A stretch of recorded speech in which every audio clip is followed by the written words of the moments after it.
Di depan-depan sini dari mana? Dari? Ya, jadi dari forum anak. Nah, forum anak itu adalah suatu forum yang dimana di situ semuanya tentang anak-anak. Bu Henpian tahu usia anak itu dari usia berapa? Usia berapa? Siapa yang di sini masih anak-anak? Oke, jadi anak-anak itu dari usia 0 sampai 18 tahun. Jadi, buat pian di sini tuh berapa yuk kira-kira umurnya? 13 kah? 12 tahun. Nah, jadi buat pian masih dalam usia anak. Oke, sebelumnya kakak-kakak di sini memperkenalkan dulu nih anggota-anggota pengurus dan fasilitator dari Forum Anak Kabupaten Hulu Sungai Tengah. Oke, perkenalkan, nama kakak Marsalda Siva Ariyanti, biasanya itu dipanggil Kakak Siva. Lalu di sini ada Kakak Santi.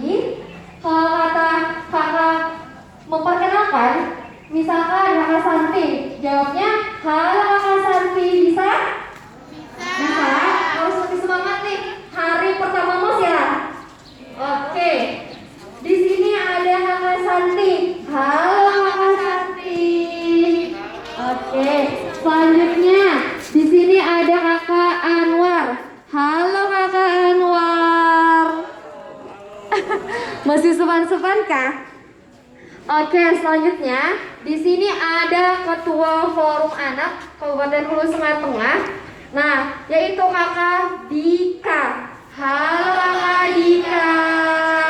Dan di sebelahnya ada Kakak Hanif. Halo Kakak Hanif. Oke, ada lagi Kakak Najib. Nah, Kakak Najibnya. Halo Kakak Najib. Nah, forum anak itu nih kan ada yang dari sekolah, ada yang dari kecamatan. Nah, di sini kami ingin membentuk forum anak sekolah dan kecamatan nantinya di setiap kecamatan yang ada di Hulu Sungai Tengah. Lalu dikumpulkan di forum anak di Kabupaten Hulu Sungai Tengah. Oke. Nah, setelah ini akan ada penjelasan atau sosialisasi tentang apa yuk Kak? Tentang bullying. Nah, selanjutnya akan dijelaskan oleh Kakak Dika. Sebelumnya harus semangat dulu nih. Kalau kata kakak semangat pagi, jawabnya pagi luar biasa. Ikut ya Le? Kayak kurang semangat nih ya Le? Oke, kita cobalah. Semangat pagi luar biasa. Sekali lagi, semangat pagi luar biasa. Oke, selanjutnya akan dilanjutkan oleh Kakak Dika. Silakan Kak Dika. Oke. Pina tegang nih semua nih. Ayo, kita sekali lagi. Semangat pagi luar biasa. Kurang semangat. Sekali lagi. Semangat pagi luar biasa. Nah, perkenalkan lagi, nama kakak Dika, panggil aja Dika. Ya, di sini kakak ingin menjelaskan sedikit tentang apa itu bullying. Ada yang tahu kah di sini apa itu bullying? Ya, jadi bullying itu adalah satu tindakan yang dilakukan secara fisik, verbal, dan emosional atau psikologi. Perlakuan itu dilakukan oleh seseorang ataupun kelompok yang merasa dirinya lebih kuat daripada orang lain gitu. Di sini tidak ada yang pernah kena bully kan?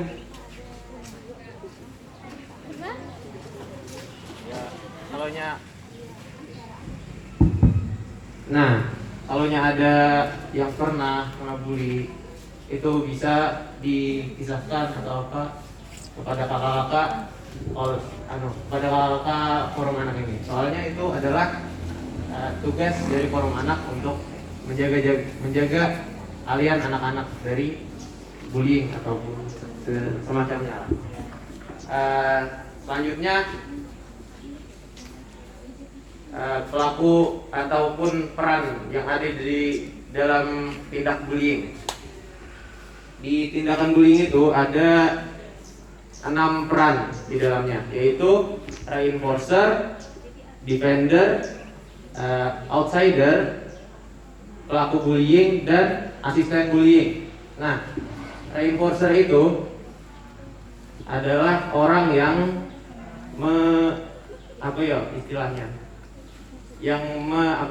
memprovokasi. Misalkan ada tindak bullying di sekitarnya, dia tuh kayak menyemangati tukang bully itu, yang memanas-manasi bully.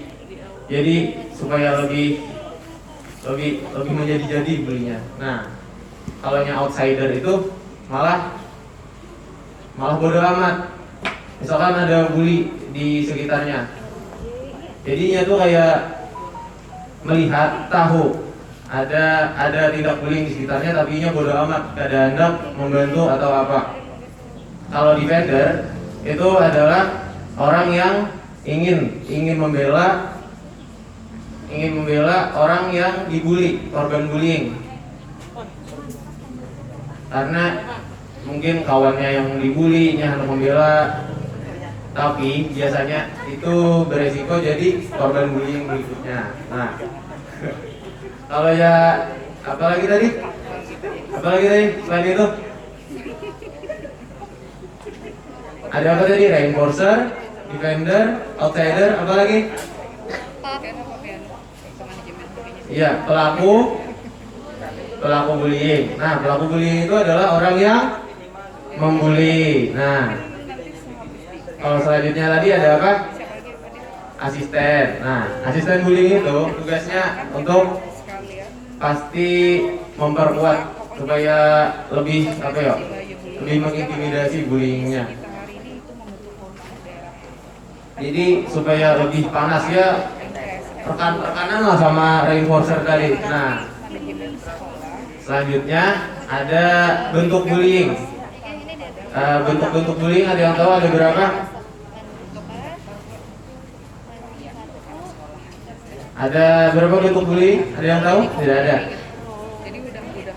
Iya, jadi bentuk bullying itu ada 4, yaitu bulian fisik, bulian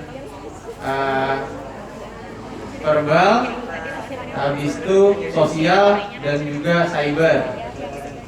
Bulian fisik itu contohnya kayak memukul, mendorong, intinya menyakiti lah ke korban bullying.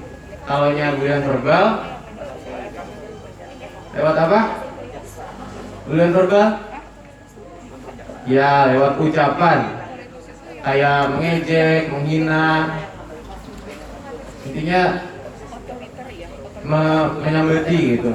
Kalau bulian sosial itu sama kayak bulian verbal tapi lewat belakang. Lewat belakang itu maksudnya kayak menggibah orangnya, menggosip. Nah, ada kata gibah di sini? Nah, ada. Bercanda. Selanjutnya itu ada cyber bullying. Pasti kalian kenal lah sama cyber bullying. Misalnya apalagi nih era sosial media kan makin menjadi kan sekarang. Jadi makin marak juga cyber bullying di sekitar kita. Jadi intinya kalau kita berbuat apa di sosial media pasti ada lah yang ada setuju, kamu hujat. Jadi itu adalah termasuk cyberbullying. Nah, itu adalah penjelasan singkat dari bullying dari kakak. Selanjutnya penjelasan ada dilanjutkan oleh Kakak Hanif. Silahkan Kakak Hanif. Tepuk tangan dulu untuk Kakak Hanif. Baik, lanjut dengan Kakak Hanif.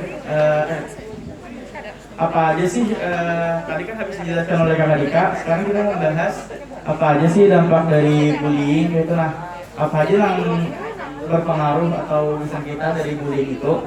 Yang pertama ada pengaruh gesan atau dampak yang gesan korban bullying atau victim.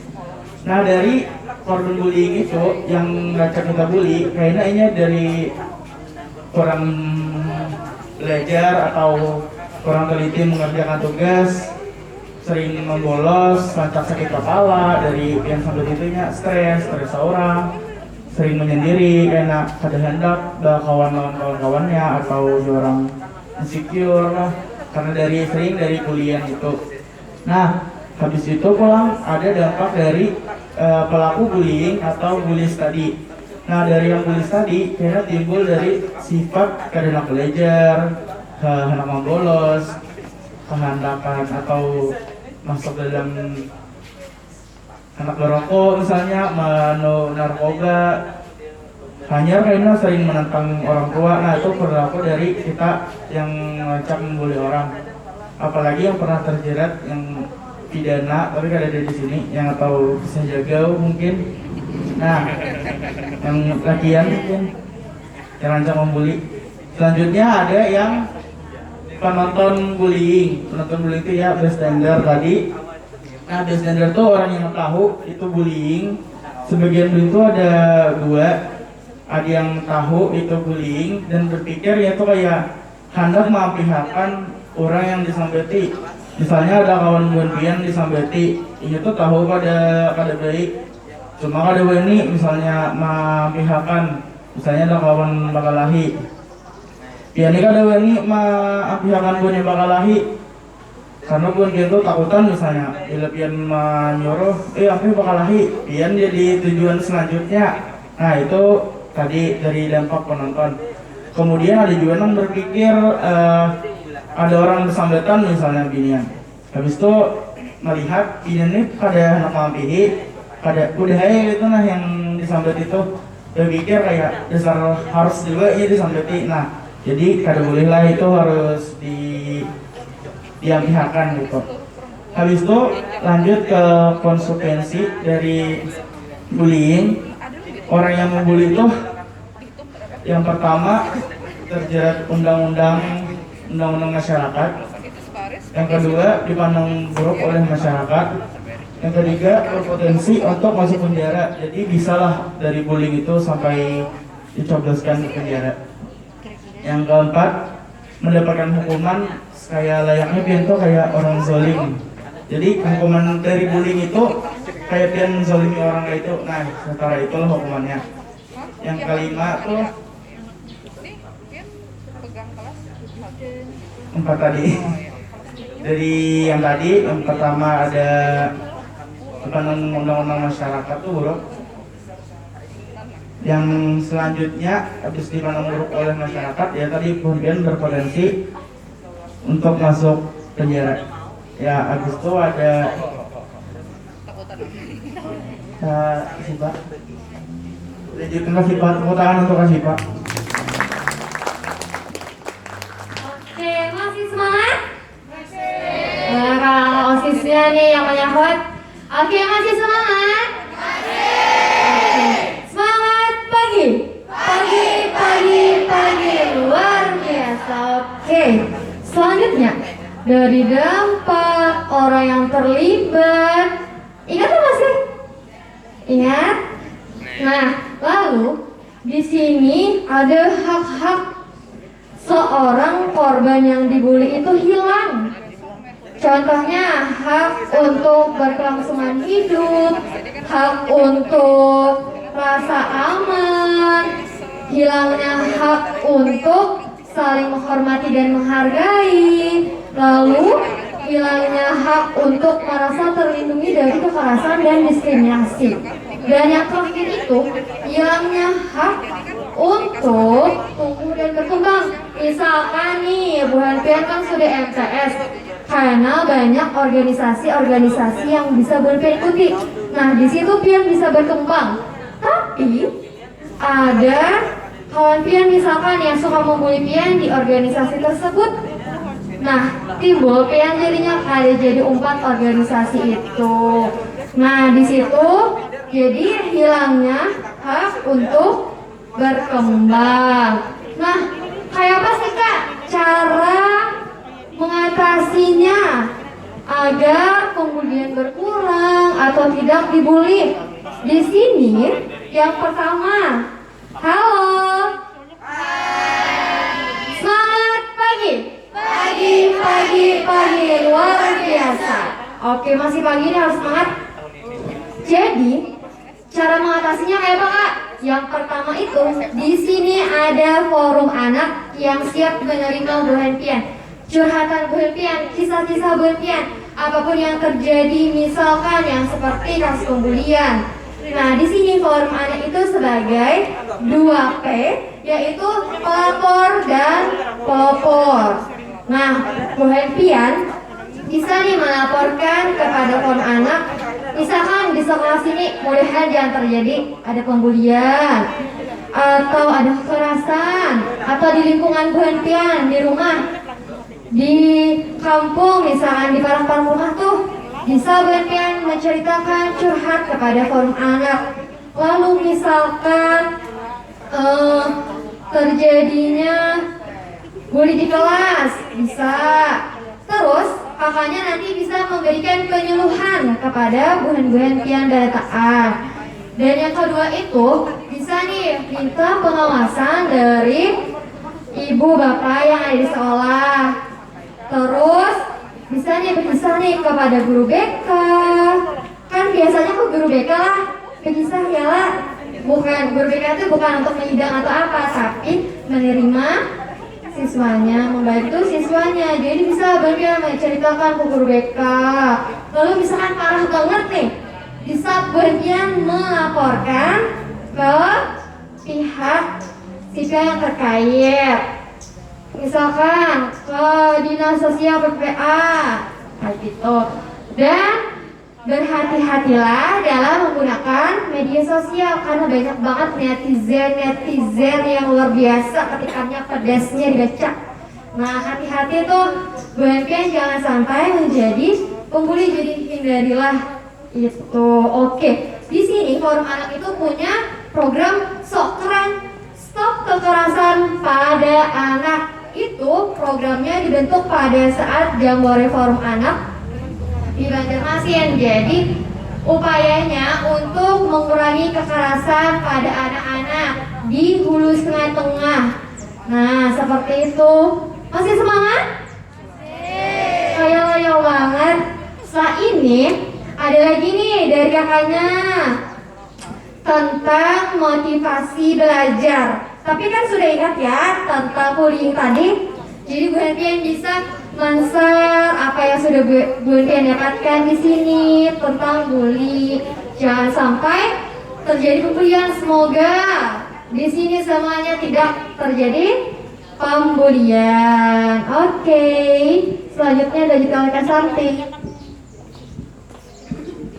Oke, bismillahirrahmanirrahim. Assalamualaikum warahmatullahi wabarakatuh. Waalaikumsalam warahmatullahi wabarakatuh. Satu kali lagi harus lebih keras karena ini hari pertama. Kita ulang ya teman-teman semua ya. Bismillahirrahmanirrahim. Assalamualaikum warahmatullahi wabarakatuh. Waalaikumsalam warahmatullahi wabarakatuh. Oke, jadi kakak mungkin di bawah aja ya teman-teman ya. Perkenalkan lagi, nama kakak Erlana Santi. Teman-teman kalau ketemu di jalan, ketemu di kafe, ketemu di pasar, boleh banget panggil Kak Santi. Boleh kita berawaan bila bertamu. Jadi kawan-kawan sekalian, ini hari pertama ya? Betul? Betul. Oke, masih malu-malu kalah. Kalau OSISnya masih malu-malu kayaknya adik-adiknya. Oh, Pada kakak kata hari OSIS. pertama, tentunya diharapkan semangat teman-teman besar karena hari ini kakaknya juga bertemu dengan teman-teman, punya semangat yang besar teman-teman. Nah, tadi sudah disampaikan Kakak Dika, Kak Hanif, Kak Syifa mengenai bullying. Sedikit tambahan dari kakak, kalau kita melihat bullying teman-teman dan kondisi teman-teman sebagai seorang pelajar, maka erat banget nih dengan yang namanya motivasi belajar. Pernah dengar kata motivasi? Pernah. Pernah. Kira-kira apa gara motivasi itu? Nah, iya, benar. Nah, jadi teman-teman sekalian, motivasi itu adalah segala sesuatu hal yang mendorong kita, yang menggerakkan kita. Jadi kalau kita melihat atau bertanya apa itu motivasi belajar, nah, Bu Hanpian tak punya dari Bu Hanpian apa garang yang mendorong Bu Hanpian, yang mengolah Bu Hanpian, yang menggerakkan Bu Hanpian hingga akhirnya memilih MTS ini. Akhirnya hendak melanjutkan sekolah, turun ke sekolah, belajar, menggawe PR, umpat ulangan itu apa tujuannya? Apa yang menggerakkan Bu Hanpian? Jadi itu motivasi belajar. Nah, terus apa garang kayak mengolah seseorang termotivasi akan belajar? Kira-kira apa ya? Ada yang di sini motivasinya belajar karena hendak pintar, angkat tangan. Oke, banyak, luar biasa. Ada yang di sini motivasi belajarnya untuk membahagiakan orang tua, angkat tangan. Waduh, makin banyak tepuk tangan rasa keberatan. Aduh, mantap benar, sudah masih SMP hari pertama tapi sudah tahu motivasinya apa. Motivasinya hendak pintar, hendak jadi perempuan-perempuan yang hebat, hendak membahagiakan orang tua. Sangat luar biasa teman-teman sekalian. Jadi, kalau kita melihat segi faktor teman-teman, kalau kita melihat segi teori lah, kalau aja ada yang menakutin Bu Hanpian misalnya. Apa garang motivasi belajar itu apa yang mempengaruhi? Ada dua hal teman-teman. Ada faktor intrinsik dan ekstrinsik. Atau sederhana aja dia kayak pengalihan menyambatnya. Ada faktor dalam dan ada faktor luar. Kalau faktor dalam itu seperti yang Bu Hanpian tadi, hendak pintar, hendak dapat nilai bagus, habis itu hendak jadi perempuan hebat, maka itu adalah faktor dari dalam Bu Hanpian. Nah, sedangkan yang satunya adalah faktor ekstrinsik atau faktor luar. Berarti hendak membahagiakan orang tua, hendak kayak kami hendak jadi presiden. Waduh, luar biasa tuh. Hendak kayak Ibu Susi misalnya, perempuan hebat ke anak. Itu adalah motivasi dari luar. Dan itu keduanya penting. Nah, terus tapi kami ini pandemi, sekolahnya kayaknya belum tahu kan nih, online kan nanti offline kah? Masih belum tahu lah teman-teman lah, karena kita tidak bisa menebak-nebak keadaan gitu.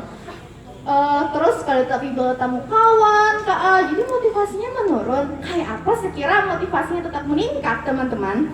Jadi teman-teman nih tadi punya motivasi mau membahagiakan orang tua, mau jadi presiden, atau mau jadi dokter, mau jadi apa lagi lah, mau jadi banyak, mau jadi apa aja, mau membahagiakan ortu dan lain sebagainya.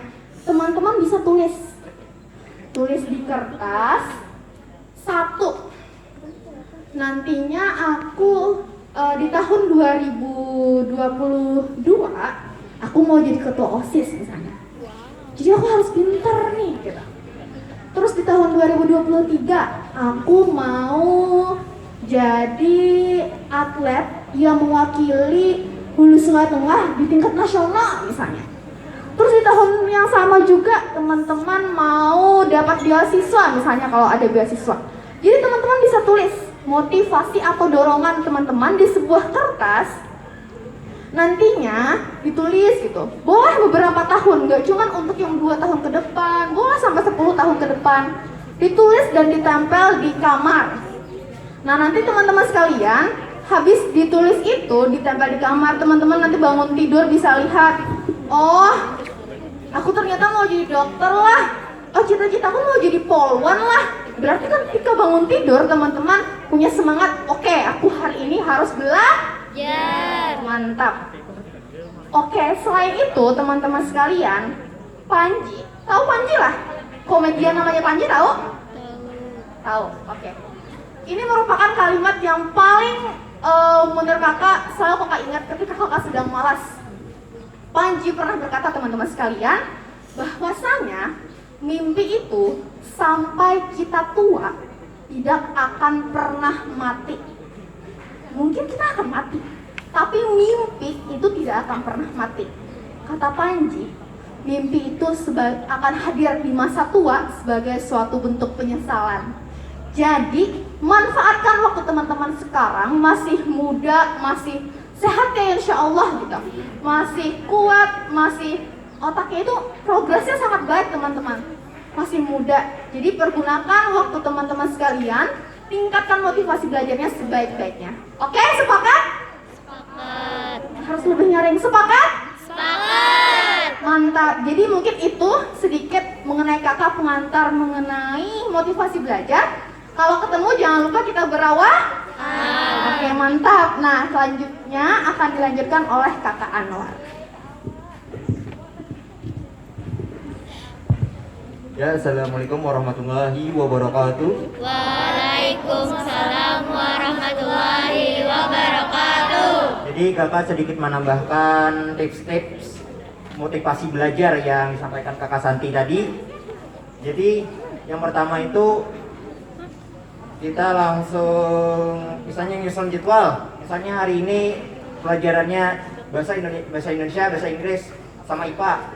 Nah, kita lihat jadwalnya itu jamnya tuh berapa jam, misalkan 2 jam per mata pelajaran. Karena misalkan kita online, pasti kan kita bisa di rumah tuh pasti ada kerjaan-kerjaan.